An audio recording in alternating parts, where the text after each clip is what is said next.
I've written another article for Beijing Review. This is titled, U.S. War on Venezuela is a War on the Multipolar World. And this is, in a way, an article version of the video that I published after the U.S. launched its brief war of aggression against Venezuela, a war nonetheless. People say it just took 5 minutes and we overthrew them and we kidnapped their president. You call that a war? A war is when you use your military against another country. You drop bombs, you shoot missiles, you shoot people. You have just carried out a war. Whether it takes 5 minutes, 5 hours, 5 days, 5 years, doesn't matter. War is war. No matter how long it takes, it is still a war. You used military force against another nation.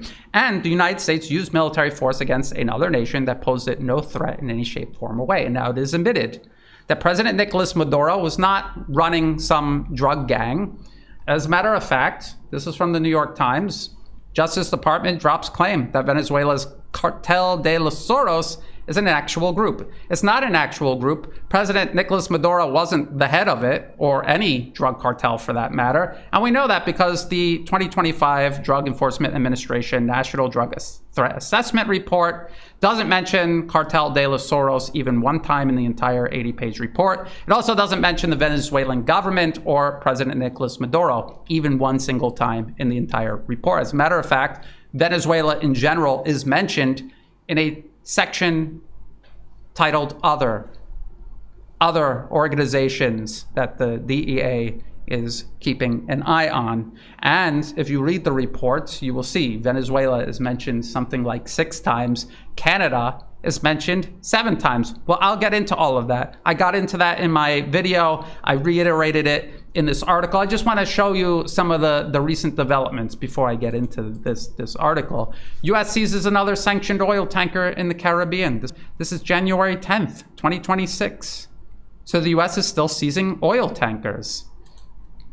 Trump seeks $100 billion for Venezuela oil, but Exxon boss says country uninvestable. That's okay, the taxpayers will pay for it. They paid for the regime change operation, and they will pay to invest the money needed to extract Venezuela's wealth. You wait and see. That is exactly what's going to happen.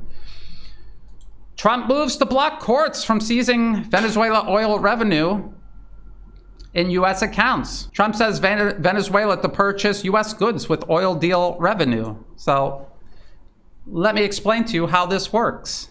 The United States has just captured militarily, politically, and now economically, at least declared that it has captured Venezuela. And it is openly dictating to Venezuela what it can do, what it cannot do, who it can work with, who it cannot work with. Venezuela's sovereignty has been completely, entirely eliminated. There's not even the fig leaf of sovereignty for Venezuela. The United States is saying, we will extract your wealth.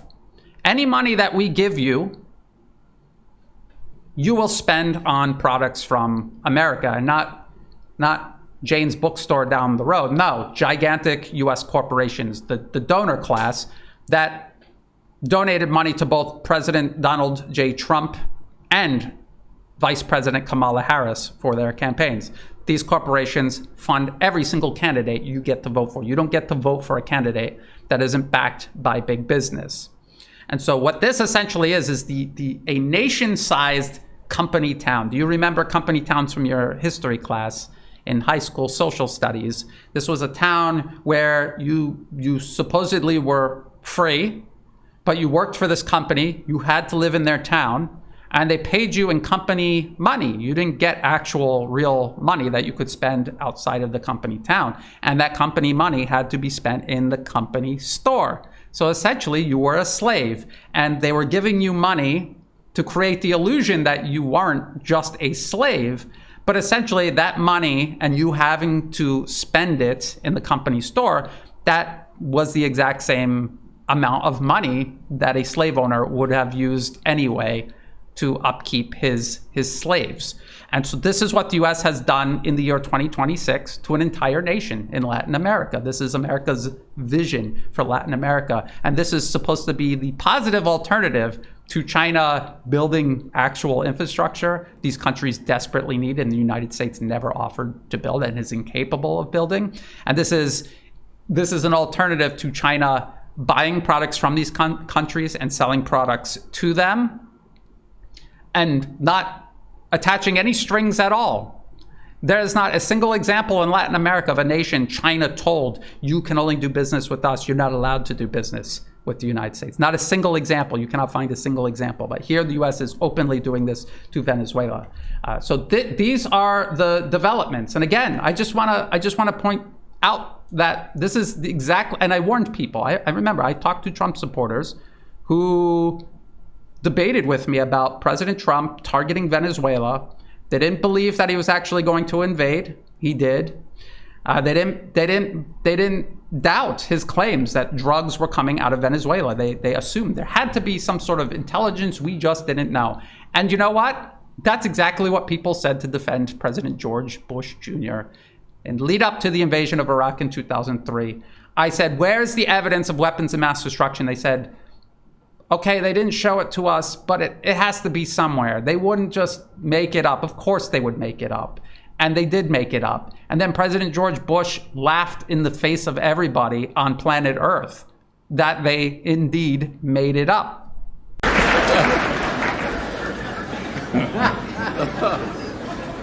Those weapons of mass destruction got to be somewhere.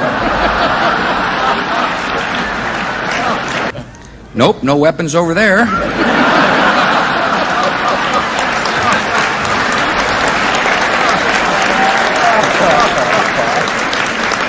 Maybe under here. And now President Donald Trump has done the exact same thing. As a matter of fact, it's very cynical. He literally used the term weapons of mass destruction in reference to drugs he claimed were coming out of Venezuela. And he knows that WMDs were a lie to sell the war in Iraq. And he used the exact same term to sell the war with Venezuela. And he's laughing in the face of especially his own support base, that they're too dumb or delusional to see that he openly and mockingly lied to their faces. So let me get into the article. Of course, I will show you all of the sources that I cited while writing this article. And again, all of my sources, if you look, if you look at the video description under this video, or any of my videos, and I will show you my previous video. US media admits CIA attacking Russia during peace talks. Look at my sources. People call me a Russian propagandist, a Chinese propagandist. All of my sources come from US and European media. New York Times, Reuters, CNN, ABC News. The RAND Corporation is a US government-funded think tank. The US Department of Defense itself. Again, the BBC, US Naval War College, and the Irrawaddy, which is a Myanmar-themed media outlet. It's not based in Myanmar, but it is funded by the US government through the National Endowment for Democracy. Literally all of my sources are US Western sources, sometimes even the US government itself. Because if you pick a principle to believe in and stand up for, not a person or a party, it's very easy to see that you're being lied to. And this is what Americans need to do before it's too late. They think that they feel big and proud that they kicked over Venezuela, a country that's been starved literally to death over the last 20 years. They think they feel big and proud about that. And they don't understand that their own country is rotting out from under them. The whole reason a lot of them voted for President Trump in the first place was to try to salvage and save America, restore America, make America great again, implying that it's not so great these days. And the reason it's not so great these days is because the very same interests that put President Trump into office lied to you about why you needed to invade Venezuela and steal their oil. Those same interests are the ones who have rotted America out from under the American people themselves. Empire is apex crime on a global scale. It victimizes everybody. You cannot accommodate it. You cannot work with it. You cannot reason with it. It is the highest level of human greed manifested. Trying to reason with it, trying to use logic with it is like trying to debate with a raging river not to flood your village. It's not going to work. You either build up a dam to block it, control it, tame it, or it's going to swallow up your village. You can't talk to it. And you cannot talk to empire. And empire tramples everything in its path. It is indifferent. It doesn't care if you're an American, a Venezuelan, an Iranian, you're Chinese, Russian. It doesn't care. It'll trample anyone who allows it to trample them. So let me read this article. In a brazen violation of international law and abandonment of even the illusion of legitimacy, the U.S. isn't even trying. Now it's just openly saying we are going to dictate to other countries what they can and cannot do. And by the way, we lied about the drugs. The United States has launched a war of aggression against the Latin American nation of Venezuela. The operation included missile strikes and the bombing of targets across the country. That is a war. When you do that, that is a war. As well as the kidnapping of Venezuelan President Nicolás Maduro by U.S. forces, who have since delivered him to New York, where he is being put through a show trial. And it's absolutely a short show trial. The Department of Justice admits that this group was made up, does not exist.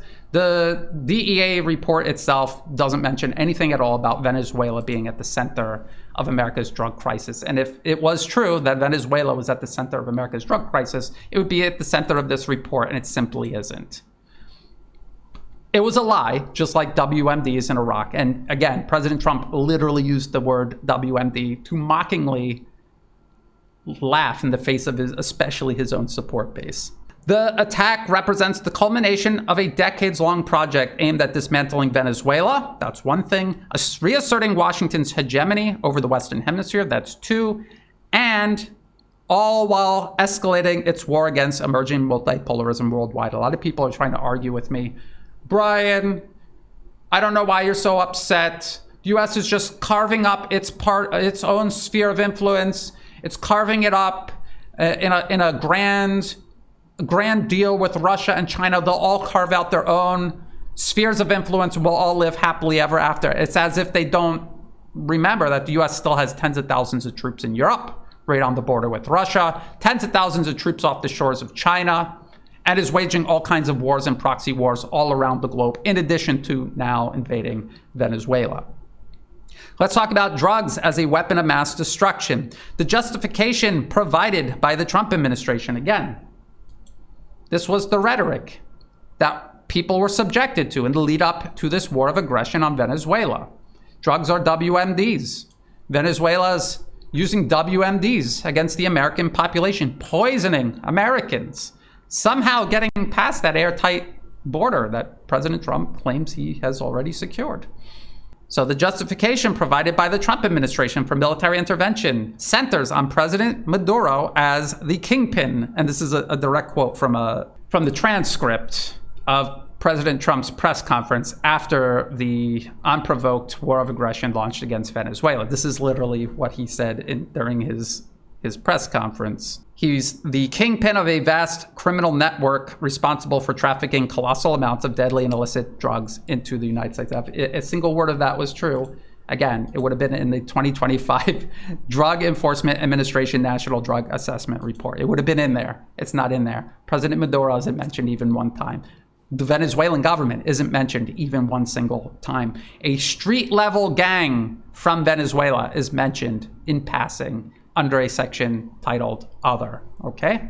U.S. President Donald Trump has gone as far as to equate drug trafficking to weapons of mass destruction, shamelessly recycling the false pretext used to sell the illegal invasion of Iraq in 2003 to the American and global public. However, Washington's own internal documentation contradicts this narrative. The Drug Enforcement Administration, DEA, who actually participated in this war of aggression on Venezuela. Its 2025 National Drug Threat Assessment, in its 80 pages, mentions Venezuela only 6 times.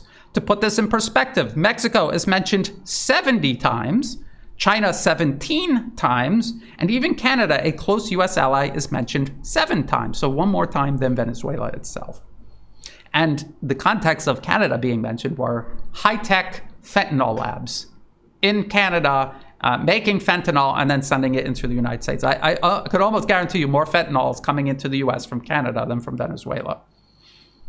If Venezuela's government was indeed responsible for trafficking colossal amounts of deadly and illicit drugs into the United States, and on a scale justifying military intervention, it would have been the centerpiece of the DEA's report. Instead, the report only mentions Venezuela under a section titled, this is the whole title of the section it was mentioned on, Other Violent Transnational Criminal Organizations. And it describes Tren de Alagua, TDA, as a street-level gang whose drug activities are, again, direct quote from the DEA report, small-scale and limited to the distribution of Tusi, not the colossal shipments of fentanyl and cocaine Washington accused the Venezuelan state of orchestrating. In fact, the DEA report does not mention the Venezuelan government or President Maduro even once in the entire report. The disparity between the administration's rhetoric and the DEA's own documented findings reveals the pretext of drugs flowing from Venezuela no more a reality than weapons of mass destruction in Iraq. Both deliberate lies told to sell otherwise unprovoked wars of aggression. Venezuela is just the most recent iteration of American wars of aggression, including the war with Iraq, the war with Libya and Syria under President Barack Obama. All of these Trump supporters claim was part of what was destroying America and undermining American greatness. And now they're supporting President Trump as he takes everything Obama and the Biden administration's handed him, and he's running with it and expanding upon it. Again, these are people who have invested in people and parties, not in any sort of principle. Let's talk about how this is beyond just an oil grab, because it is. It's far beyond just an oil grab. The true objectives of this war were laid bare during a recent White House press conference following the military strikes. I showed you and you can look at the entire transcript. It's in the video description below. In the transcript of the conference, the word drug or drugs was mentioned only 9 times. In contrast, the word oil was mentioned 27 times. That's a full 3 times more. President Trump's rhetoric shifted rapidly from the supposed drug threat to the logistical details of seizing Venezuela's natural resources. And ever since I wrote this article, and ever since these developments took place, this is all President Trump has done. He assembled all of the big oil heads at the White House, and they're talking about how they're going to pilfer the oil. They're not talking about drugs at all. He'll pay lip service to drugs for 1 sentence, just again to repeat the lie, and then the whole rest of all of the day's activities will be about how they're going to take the oil from Venezuela, how Venezuela will only be allowed to buy things with company money in the company store, so on and so forth. President Trump declared the U.S. would run Venezuela and that American oil companies would take over energy production in the seized nation. And again, I just want to reiterate here. Articles like this, Trump seeks $100 billion for Venezuela oil, but Exxon boss says country uninvestable. All this is big oil excusing itself from investing in its own business and getting the taxpayers to do it for them. You wait and watch. That is what's going to happen. And I bet you Trump supporters are going to defend it. It's literally what they think communism is, but in actuality is just fascism.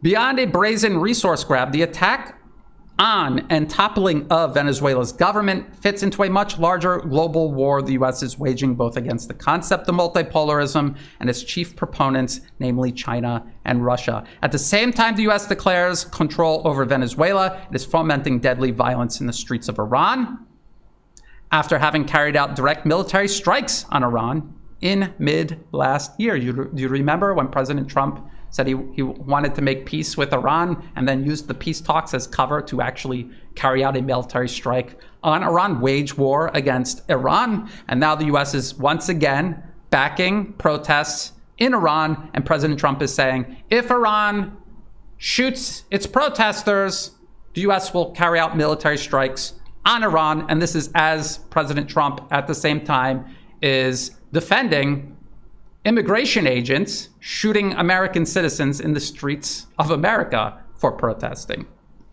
Recent reports in the New York Times, I've referenced this article many times now since it was published, the separation inside the unraveling US-Ukraine partnership, nothing of the sort is happening. And even in this article, it admits, what it admits is what is most important about this article, the fact that the US is waging war against Russia and they're simply laundering it politically through Ukraine. The CIA is carrying out drone strikes deep inside Russia, and they're simply attributing it to Ukraine. And they're doing the exact same thing to oil tankers carrying Russian energy exports around the world. They're attacking tankers in the Mediterranean, off the coast of Africa, in the Caribbean. In addition to in the Black Sea, there was also a strike in the Caspian Sea. So recent reports in the New York Times admit the U.S. has also been carrying out strikes on Russian energy production deep inside Russian territory itself via the CIA, as well as conducting maritime drone strikes on tankers exporting Russian energy. Venezuela, Iran, and Russia all share common characteristics. They are partners of and major oil exporters to China. So people who are saying the U.S. is withdrawing to the Western Hemisphere, they're carving out their sphere of influence, they're adapting to multipolarism, this is ridiculous. As the U.S. is attacking and overthrowing and conquering Venezuela, they're also doing all of these other things all around the world, threatening Russia, Iran, and China, ultimately China. Venezuela shipped over 80% of its oil to China. In the middle of the U.S.'s military buildup and subsequent blockade of Venezuelan maritime shipping, at least one tanker bound for China was outright seized by the U.S. Do you remember that? And again, since this has happened, the U.S. has seized more tankers still, including Russian tankers. Zooming out of the Western Hemisphere and accounting for ongoing U.S. war and proxy war worldwide, don't become myopically fixated on Venezuela. Zoom out, look at the big picture. Is the U.S. still engaged all around the world in war and proxy war? We have tens of thousands of troops and hundreds of bases all around the world, still threatening conflict or in the middle of conflict or backing conflict covertly or semi-covertly? Yes, they are. Washington is in the process of implementing a long-desired global energy blockade on China. That is what this is all about. And it's not just an energy blockade on China. It's about strangling the multipolar world in general, killing off one after the other, hoping that they don't unite and work together sufficiently to stop this.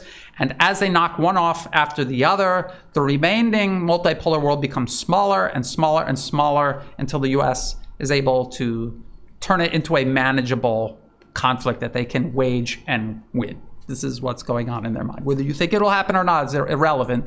This is what they talk about in their policy papers. This is what they have talked about in their policy papers for years. And it is the policy papers that drives U.S. foreign policy, not President Donald Trump and his morality, not President Biden and whatever he's able or unable to think of that particular day, and not President Barack Obama and his hope and change. They are salesmen. They are selling to you the policies created in these think tanks, which are funded by unelected corporate financier interests. Those unelected interests are the ones running U.S. foreign and domestic policy, not the president, not Congress. How much more obvious does it need to be? Looking at how seamlessly continuity of agenda proceeds from one administration to the next. A 2018 policy paper, this one right here. Again, I've referenced this many times. A maritime oil blockade against China, tactically tempting but strategically flawed. And not flawed in the sense that it can never be done, flawed in the sense that there's a list of things that the paper examined, offered suggestions on how to overcome, and things since 2018 have been overcome, and that's what I talk about. A 2018 policy paper from the U.S. Naval War College Review titled The Maritime Oil Blockade Against China discussed the process of closing maritime choke points as part of a distant blockade just beyond the range of the majority of China's military capabilities. There are pictures and graphs and maps in this paper, and one of them is a map of all of the choke points in the Asia-Pacific region the U.S. seeks to close in any blockade it implements against China. Very, very blatant, obvious. And the U.S. military keeps tens of thousands of troops in this region specifically for this purpose. I have repeatedly warned people under the Biden administration, 2023, how U.S. Marines are being reshaped for China threat. They have been transformed into an anti-shipping force under the Biden administration. Just in time. All of this was finished just in time. It took several years to do, but now that it's done just in time for President Trump to put all of these other pieces in place and get closer and closer to implementing a blockade on China itself. This is real. This is something that is real, written in real policy papers and being implemented in real life year by year, presidential administration, regardless of whether it's the Democratic Party or the Republican Party. So also in this 2018 paper, it noted that China had worked to diversify away from overdependence on these maritime choke points. China knows the US is going to try to blockade it through these maritime choke points. So it's tried to diversify away from it, including through the construction of the Belt and Road Initiative. The paper proposed that BRI routes be targeted and cut. If you go to the paper and you read it, they literally talk about bombing the Myanmar-China pipeline. They say the area could be declared an exclusion zone for the duration of a conflict, and if the Myanmar authorities fail to comply, the facility could be disabled via airstrikes, aerial mining, or other kinetic action. And I mentioned that in the article. Using the Myanmar-China pipeline as an example, the 2018 paper noted that if Myanmar's government refused to close the pipeline during a US-China conflict, the US could disable it via airstrikes, aerial mining, or other kinetic action. Since the paper's publication back in 2018, the US has backed armed militants in Myanmar who have indeed targeted, damaged, destroyed, and at one point seized an entire section of the pipeline, jeopardizing one of China's alternative land-based energy routes. That is this article right here. The Irrawaddy, funded by the US government through the National Endowment for Democracy. No, President Trump did not dismantle and defund the NED. It's still alive and well and funding sedition worldwide, including the propaganda coming out of the Irrawaddy. And they sell this as heroic freedom fighters fighting an evil government in Myanmar, and just a coincidence that the byproduct is cutting the Belt and Road Initiative and helping the US implement a global blockade on it. The US has also promoted similar terrorism targeting Chinese BRI infrastructure in Pakistan as early as 2011. There's this op-ed in the National Interest titled Free Baluchistan, February 2011. And you got to read all the way to the bottom, but in a very direct manner, Pakistan has given China a base at Gwadar in the heart of Baluch territory, so an independent Baluchistan would serve US strategic interests. In other words, the BRI runs through Baluchistan, Pakistan, in southwest Pakistan, and so they've been backing armed terrorists to attack the engineers, kill the engineers. This is just blatant terrorism. Kill the security forces trying to protect them, and attack the infrastructure itself. There was even an attempted assassination of the Chinese ambassador to Pakistan at one point. And this is still happening to this day. Still happening. Still a problem. The US is still backing what is essentially an ongoing proxy war against China itself. The 2018 paper also mentioned Russia's ability to help sustain China, even if a maritime blockade and cutting BRI infrastructure were successfully implemented. Though no recommendations were presented in the paper, the US is now admittedly in the middle of degrading Russian energy production and exports. And people can argue it hasn't made any difference. It's not impacting Russian energy production or exports. Maybe, maybe not, but they will continue to do it unless someone stops them. It'll continue to expand until someone stops them, and eventually, at one point, it will affect production and exports. All of this taken together demonstrates how dangerously far this strategy has come to taking full shape.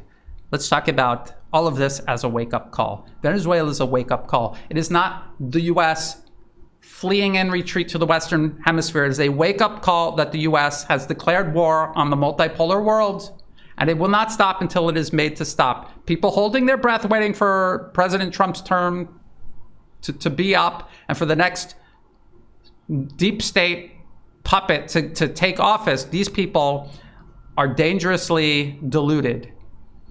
I get this every single time there's a presidential election. I have people who should know better ask me, Brian, do you think President Trump getting in is going to make any difference?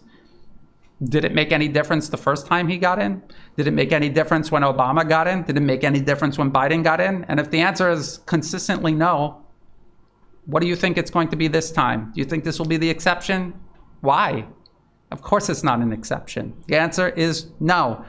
A particularly flawed theme has emerged across commentary circles, citing the US strike on Venezuela as a retreat to the Western Hemisphere, where it seeks to carve out a sphere of influence rather than the continued pursuit of global dominance. This is not happening. Okay, that is not happening.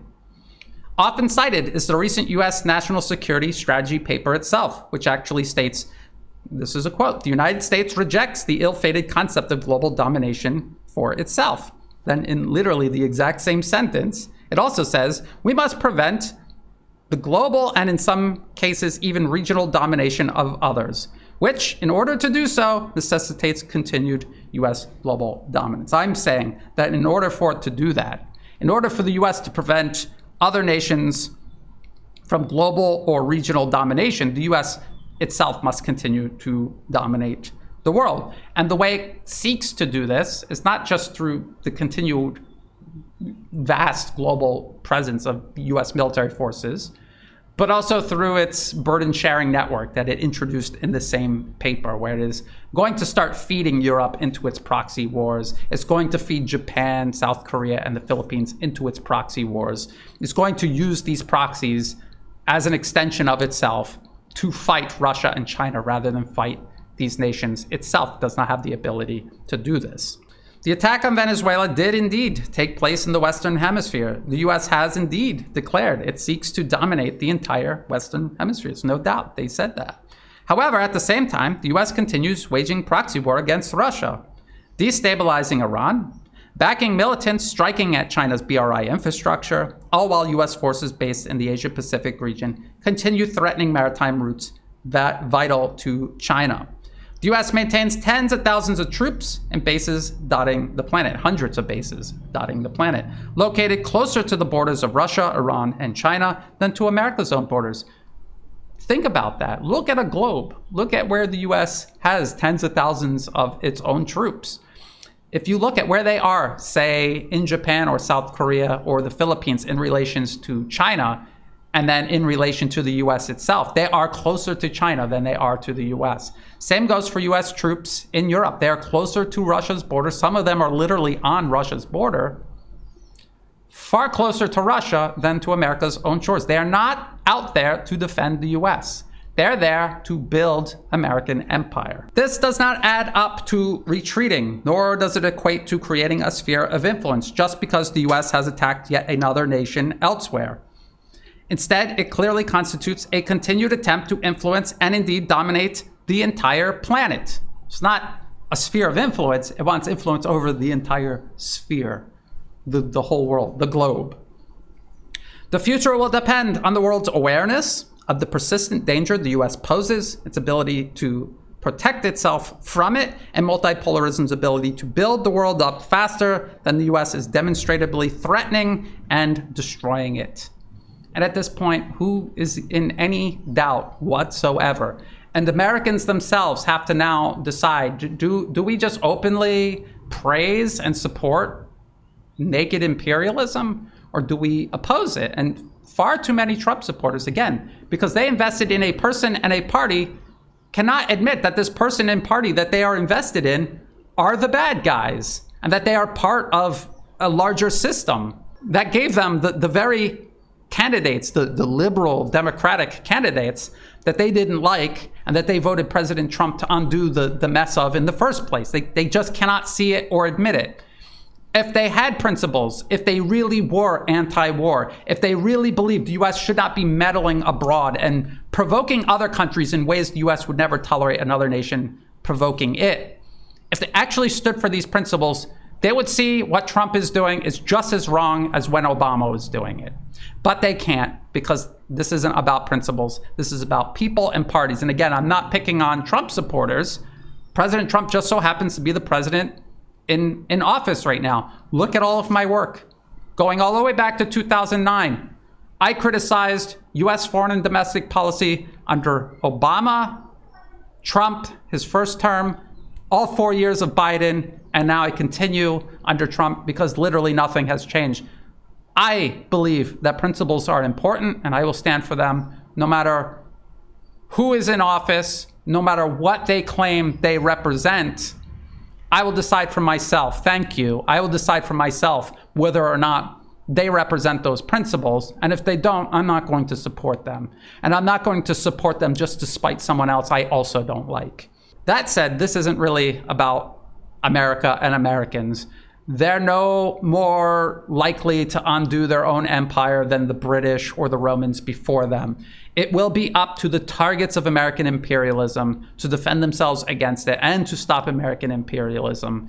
Everywhere it sticks its nose. The world has done this before. The world has worked together to uproot the British and French from entire parts of the world. Asia in general, I mean, for the most part, Western imperialism had been uprooted. The British and the French were almost entirely kicked out. America was also kicked out, especially out of Vietnam. And they withdrew a lot of their forces from elsewhere across the region. Yes, they're in Japan. Yes, they're in South Korea. Yes, they're increasing their footprint in the Philippines. For the most part, the rest of the region is free of overt and direct American hegemony. The US obviously still interferes, still causes destabilization, violence, conflict, division. But isn't it strange that when the West is evicted from an entire region of the planet, that part of the planet thrives? That Asia, even according to the US itself, is at the center of global economic growth and progress.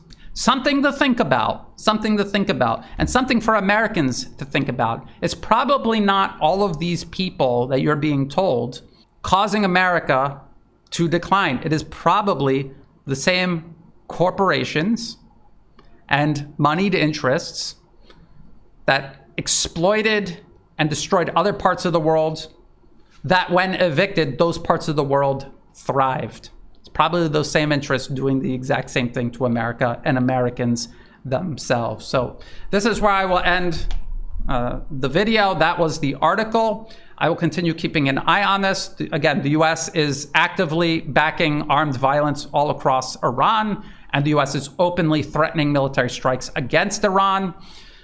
So this will continue. It will continue to get worse and worse until people wake up and people stand up, speak up, do whatever you can in your capacity, in whatever station of life you happen to be in. Do what you can. We all have to work together. Nations must work together. People must work together. That said, if you thought this video was useful, please like and share it. Get the information out to as many people as possible. Like and subscribe. It's free to do. It helps the channel grow. Check the video description below for other places you can find and follow my work. All of the links that I referenced in this article, including the link to the article itself, that'll all be in the video description as well. There are also ways you can help support my work. I do not monetize any of my social media platforms. If ads pop up anywhere you find my work, feel free to skip them. They're not helping me out at all. If you do want to help support my work, please do so through Buy Me a Coffee and also through Patreon. To everyone who has been helping me out, whether it's a one-time donation, donations month to month, if you have no resources to spare, and you're just sharing my work with others, clicking the like button, posting a kind comment, sending me a news tip, all of that helps. All of that helps make this work possible. I appreciate all support in whatever form it takes. And as always, thank you for watching.